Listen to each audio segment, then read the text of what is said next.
ଦଉଛନ୍ତି ସମସ୍ତେ କିନ୍ତୁ ତାଙ୍କର ପ୍ରୋସେସ ସବୁ ଭିନ୍ନ ଭିନ୍ନ ବୁଝିଲେ କି ଯିଏ ମାଳା ଜପିବା ପାଇଁ ଦଉଛି ପ୍ରୋସେସ ଦଉଛି सी एकदम निम्न स्तर रु दौची से प्रोसेस रे गले बहुत दिन डेरी हबो से माला जपी माला जपी जपी लास्ट लोक अजपा को जिबे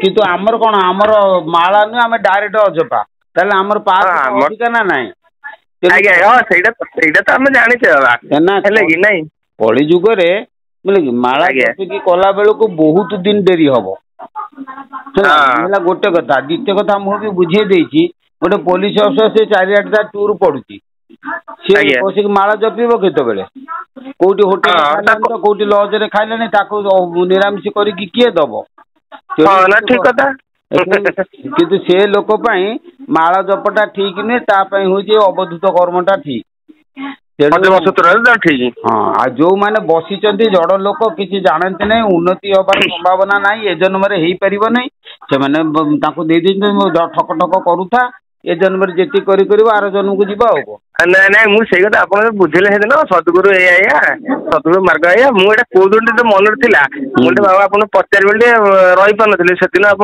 काली छाड़ी काली से लोक पचार ना काली सतगुरु केमी हाँ सतगुरु केमी चिन्हबी कौन करी मन बुझुंट मुझे मन भावी मुझे चैतन्य महाप्रभु गौरांग महाप्रभु नित्यानंद महाप्रभु ये सब रही ये कौन सतगुरु नथिले पुणी एम गौड़ परंपरा केमी माला बेकर माला पकेब माला हरे कृष्ण हरे राम जप दे गले मुझे कथा भावुची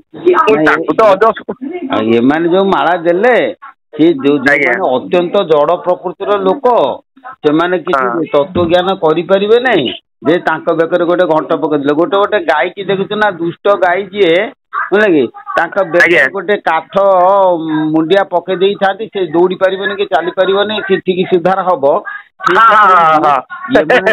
दुष्ट गाय भाया बेकर गोटे माला पकईदे सैला ढंग ढंग करके चलिए बुझे ये धीरे धीरे गोटे प्रकार संसार डर रही कथा मुझे आप बहुत थर कहते गौरंग महाप्रभु कथा कहते चैतन्य महाप्रभु कथा कहते गौरंग महाप्रभु चैतन्य महाप्रभु कौन सतगुरु नुहति मैंने कौन खाली माला पे खाली ये जहाँ पाखु आउट गौड़ीय परंपरा जाने आम ठाकुर कहते आम गुरुदेव कहते माला जपिया तुलसी माला नहीं माला जपिब तो मुझे जानी बाबा मत पचारि एम सतगुरु नथिले नित्यानंद महाप्रभु चैतन्य महाप्रभु गौरांग महाप्रभु तो सब सतगुरु थे दबा बाटटा अति निम्न स्तर सी कहले एमाने पारिबेनी एमरा बुझी परिबे ना के बुझेबा बस आको तत्व ज्ञान बुझिया दरकार नहीं तोर तू तोर बुझिया किछि दरकार नहीं दे तू गडौथा तमे तमे तो एते गभीर को जाई परिबो नहीं दे गडौथा गोटे कथा तुमको तो एत बुझे तुम बुझी पार नहीं गभीर तत्व कथा तुमको किए बुझे एत समय बसिक ना मो कथा बाबा आ गोटे कथा बुझा कर्म जुग विषय छाड़ना पूरा टपिकटा से कौन आम एत शुण अन्य लोक के न बुझी पारे मुझे बुझी पारि ना ठाकुर बाबा बुझेदेवे ना बाबा एत दिन टे रही जाए धैर्य धर आ गोटे मझे आप छाड़ी कि ठाकुर अभिराम परमहंस दयानंद परमहंस भेटाभेटी होते प्रकृत में भेटाभेटी बाबा कहना जो कथाटा होता मु कही कई कही ना परमेश्वर मुख निश्चित बाणी से क्या आम सन्यासी लोक क्या मिछ कहबुन कि करबुन से भेट खाली अभिराम प्रश्न उत्तर से भजन बाइटेक मठे एपर्यंत अच्छी से उत्तर से तो दौ ना माता जी ना मुझे छपे देगी लोक पठे दिए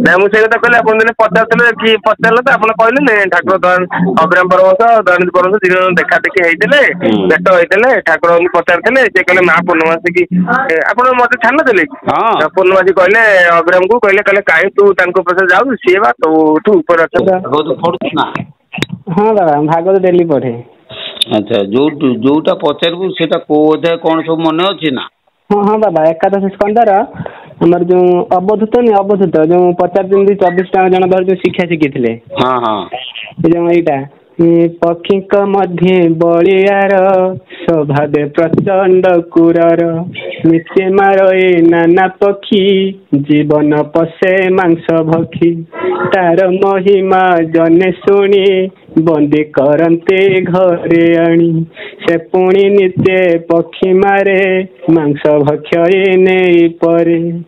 ମୁଁ ଭାବିଛି ବାବା ଏଇଟା ଯୋଉ କୁରର ପକ୍ଷୀ କହିଲେ ନାରୀ ନାରୀ ଆମକୁ ଯେମିତି ଖାଇଯାଏ ଦୀପ ଯେମିତି ଆସିଲା ପରେ ସେ ଆମ ସହିତ ଇଏ କରିକି ଆମ ରକ୍ତ ମାଂସ ନାରୀ ହିଁ ଖାଇଯାଏ। ଏଟା ହଉଛି ତୋ ମନର କଥା। ଆଜ୍ଞା ନାଇଁ ଏଟା ସିନା ତୋ ମନର କଥା କିନ୍ତୁ ପ୍ରକୃତ ଅର୍ଥଟା ତା ନୁହେଁ। ଆଜ୍ଞା ବୁଝିଲୁ? ଆଜ୍ଞା ବାବା। ପ୍ରକୃତ ତାର ଇଏ ଯୋଉ କୁରର ପକ୍ଷୀର ଅର୍ଥ ସେ ହଉଛି ସ୍ୱତନ୍ତ୍ର ଅଲଗା। ଆଜ୍ଞା ବାବା। କୁରର ଅର୍ଥ କଣ? କୁରର ଅର୍ଥ ଜାଣିଛୁ ନା? ନାହିଁ ବାବା। କୁରର ମାନେ ହଉଛି ମାଟିଆ ଚିଲ। ବୁଝିଲେ? ମାଟିଆ ଚିଲ ଚିଲ ହଉଛି ଗୋଟେ ମାଂସାଶୀ ପ୍ରାଣୀ ହେଲା। ସେ ମାଂସ ଭକ୍ଷିକି ସେ କଣ କରେ ନା ଜୀବନ ନିର୍ବାହ କରେ।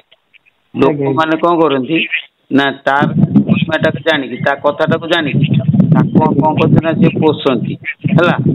ପୋଷିଲା ପରେ ସିଏ କଣ କରେ ନା ଯେତେବେଳେ ପୋଷା ମାନିଯାଏ ସେତେବେଳେ ସିଏ କଣ କରେ ନା ମାନେ ସବୁ ଜୀବଙ୍କୁ ମାରିକିରି ସେ ଆଣିକିରି ତା ଘରେ ପହଞ୍ଚାଏ।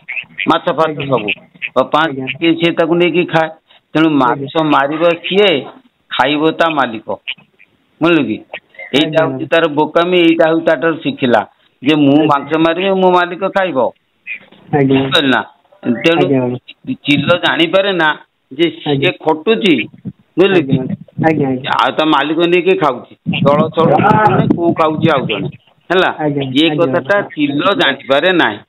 ଚିଲ ଶିକ୍ଷା କଲା ଯେ ମୁଁ କାହାର ଅବଧୂତ ଶିକ୍ଷା କଲା ମୁଁ କାହାର ଅଧୀନ ହେବି ନାହିଁ କି କାହାକୁ ମୁଁ ନିଜେ ବଳେ ବେଳେ ବୃଥାରେ କାହା ସ୍ନେହରେ ବାନ୍ଧି କାହାକୁ ପୋଷିବି ନାହିଁ। ଭଲ ମନ୍ଦ ସ୍ନେହରେ ଆମେ ମାତିକି ଆମେ ତାକୁ ସବୁ କଣ କରୁଛୁ ନା ପୋଷୁଛୁ ନା ଆଉ। ବୁଝିପାରୁଛ ନା? ଏଇଟା କିଏ ଶିଖିଲା? ଅବଧୂତ ତାଙ୍କଠାରୁ ଶିଖିଲା। ଏଇଟା ହଉଛି ଜଗନ୍ନାଥ ଭାଗବତର କଥା। ନାଇଁ ମୂଳ ଭାଗବତରେ ତାହା ନାହିଁ। ମୂଳ ଭାଗବତରେ ଅଛି କଣ ଯେ ମାଟିଆ ଚିଲଟିଏ ତାର ଆକାଶରେ ଉଡି ଉଡି ଯାଉଛି। ଅବଧୂତ ବୁଲୁଛନ୍ତି। ବୁଲୁ ବୁଲୁ ଦେଖିଲେ ଯେ ଗୋଟେ ଚିଲ ଖଣ୍ଡେ ମାଂସ ଧରିକିରି ଉଡି ଯାଉଛି। ତାର ପିଲାପିଲି ସମସ୍ତେ ତାକୁ ଖୁମ୍ପିବାକୁ ପ୍ରସ୍ତୁତ ଖୁମ୍ପୁଛନ୍ତି। କିନ୍ତୁ ଅବଧୂତ ଭାବିଲେ କହିଲେ ଆରେ ଏ ମାଂସ ଖଣ୍ଡଟାକୁ ଧରିଛି ବୋଲିକି ସିନା ତାର ଲୋକମାନେ ଖୁମ୍ପୁଛନ୍ତି। ସେ ଯଦି ସେଇଟାକୁ ଫୋପାଡ଼ି ଦିଅନ୍ତା ତାହେଲେ ଆଉ ଅସୁବିଧା ହୁଅନ୍ତା ନାହିଁ। ସିଏ ଫୋପାଡୁ ନାହିଁ ବୋଲିକି ଖୁମ୍ପା ଖାଉଛି ହେଲା। ତେଣୁ ସଂସାର ରୂପକ ମାଂସ ଖଣ୍ଡକୁ ସଂସାର ମାନେ ଧରିକିରି ଏମିତି ଭାଇ ବନ୍ଧୁ କୁଟୁମ୍ବଙ୍କ ଠାରୁ ସେ ସମସ୍ତେ ଆଘାତ ପାଉଛନ୍ତି। ସେମାନେ ଯଦି ସଂସାରଟାକୁ ଛାଡ଼ି ଦେଇ ପାରିବେ ତାହେଲେ ପରମ ପାଇବେ। କିନ୍ତୁ ସଂସାର ନ ଛାଡ଼ିକିରି ସେ ଏମିତି ହଇରାଣରେ ପଡୁଛନ୍ତି। ତେଣୁ ମୁଁ ଚିଲ ପାଖରୁ ଏଇଆ ଶିଖିଲି ଯେ ସଂସାର ବନ୍ଧନରେ ବାନ୍ଧି ହେବି ନାହିଁ। ଏଇଟା ସେ ଚିଲ ପାଖରୁ ଶିଖିଲା। ବୁଝିଲ ନା? ତେଣୁ ସେ ଚିଲକୁ ଗୁରୁ କଲା।